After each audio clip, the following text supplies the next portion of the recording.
Man, it's fun. All right, let's get into it. Kang, we got 6 questions. Gator won the toss. He'll go first. All right, here we go. Week 0 question, guys. Big Ten quarterbacks. The conference has been depleted of top talent.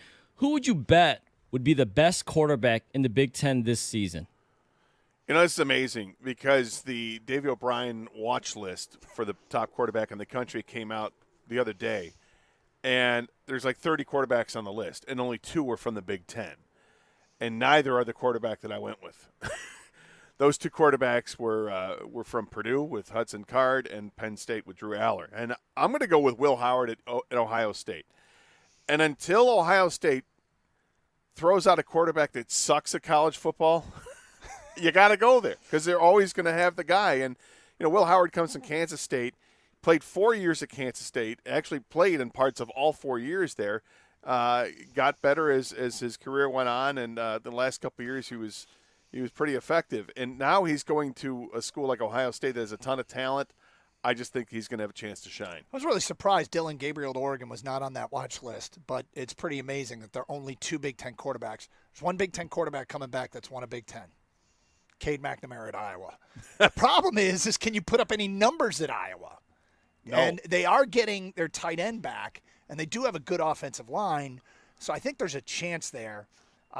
Couple of sleepers, Ethan Caligmanis at Rutgers, and the Altmaier kid at Illinois. But I'm going to go Dylan Gabriel. I think he was probably the best quarterback in the Big Ten. Kang? Yeah, I think the smart choice here is Dylan Gabriel, Doug. But I want to be dumb. I didn't listen to a word you said last segment, so I'm going to go Alex Orgy. I don't care what you said. This is either a boom or a switch positions pick, and so I'm hoping for a boom there. I'll go Orgy. All right, make a bold prediction for September. All right, super bitter matchup. This is one that's a rivalry that already was bitter, and I think one school is really, really pissed. The number 3 ranked team in the country will go on the road and face a bitter rival Saturday, September 14th with the Big Ten's best quarterback and Dylan Gabriel. Final score from Corvallis, Oregon. Oregon State 28, Oregon 24. Wow. There you go. You want a bold? I gave you bold. Think about how you'd feel if you were Oregon State right now. Pissed? Yes. Everything goes into that game for them. Man, that's Plus, they have a running back named Jam Griffin. Can you get on board with that? it's better than jelly. Yeah. Always. That's a lot bolder than what I'm going to say, but Okay. maybe this is bold, maybe not. You guys can be the arbiters of that. Alabama and Michigan will each have a loss in September. Alabama's got to go to Wisconsin. Michigan plays in September, Texas and USC. I wanted to do Wisconsin over Alabama, but Wisconsin thought lost about so it. much. Yeah, they lost so much. So I kind of hedged it by saying they're both going to have a loss because Alabama has to play Georgia still, and Michigan's obviously got Texas. What's so weird about the new dynamic of college football is that's not crippling anymore. Right. Yeah. Kang? All right, my bold prediction for September is Arch Manning takes over as Texas's starting quarterback. Now, obviously, everyone knows who Arch Manning is, so that's not crazy that he could be good enough to start. The problem is Quinn Ewers is ahead of him, and he's pretty damn good. But that's my bold prediction for September.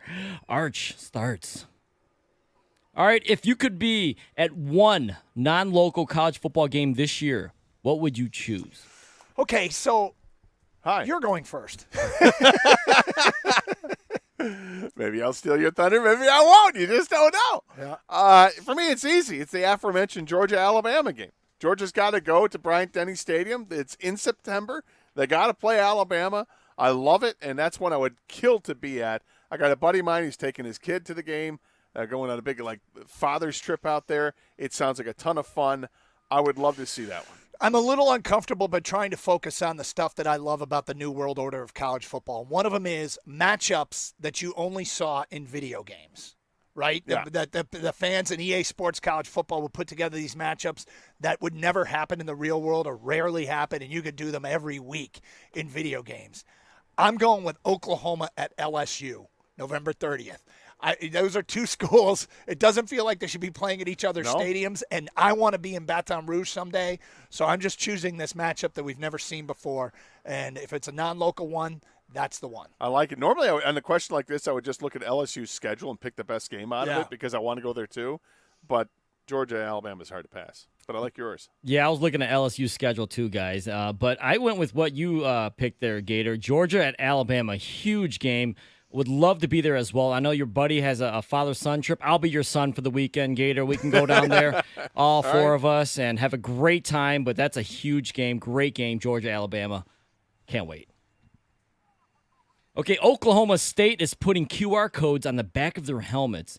It's to link fans to the players' NIL donation pages. Do you think everyone's going to be doing this? Yep, I do. And this is one of those things about the New World Order that's hard to adjust to. It's small. It's unobtrusive. It's on the back of the helmet, kind of where the numbers are. I mean, look, I don't have to love it, but ask yourself this. Whatever your favorite team is, do you want them to fall behind because you're not doing this?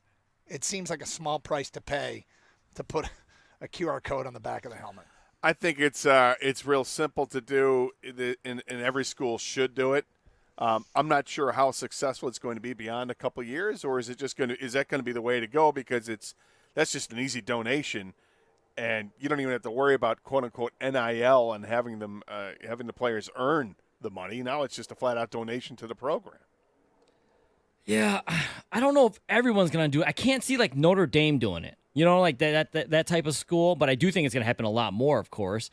Will it work? I think that's the question. How effective will it be? Whether other schools will do it, but NIL and all this QR code stuff and all this craziness that we're not used to seeing is just going to happen more and more, and we got to get used to the ever-changing college football, unfortunately.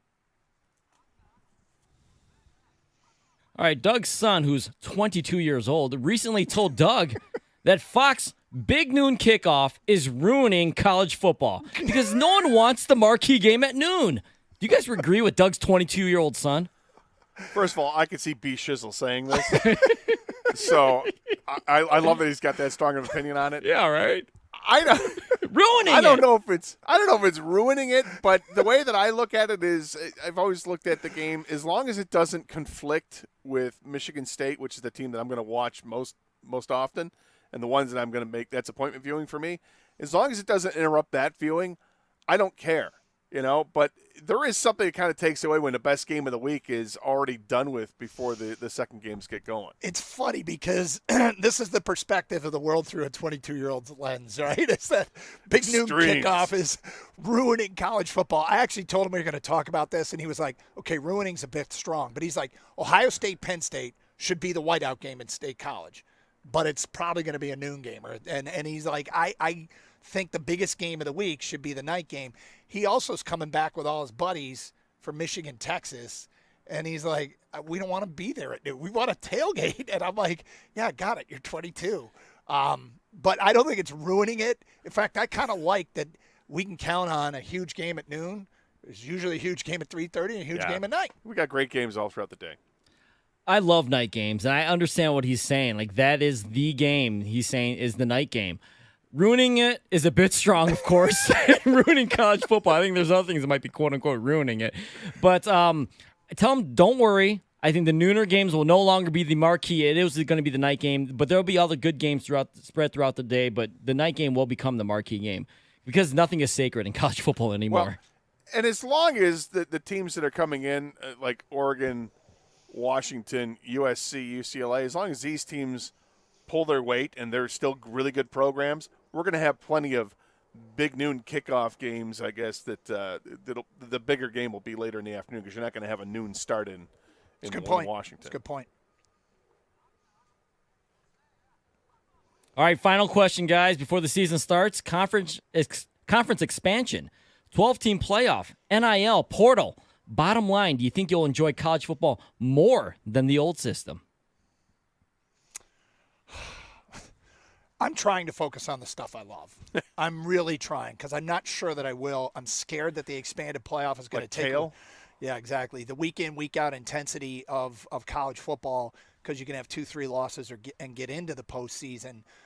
But I talked about the matchups. Oklahoma at LSU, that wouldn't have happened as much in the old system. Texas at Michigan, Ohio State goes to Oregon, Georgia goes to Texas. That stuff is great, and I imagine the playoff is going to be a ton of fun. March Madness is a ton of fun, but I've always contended it's a silly way to determine a champion, and it's also watered down the regular season. I think I'm still going to like it.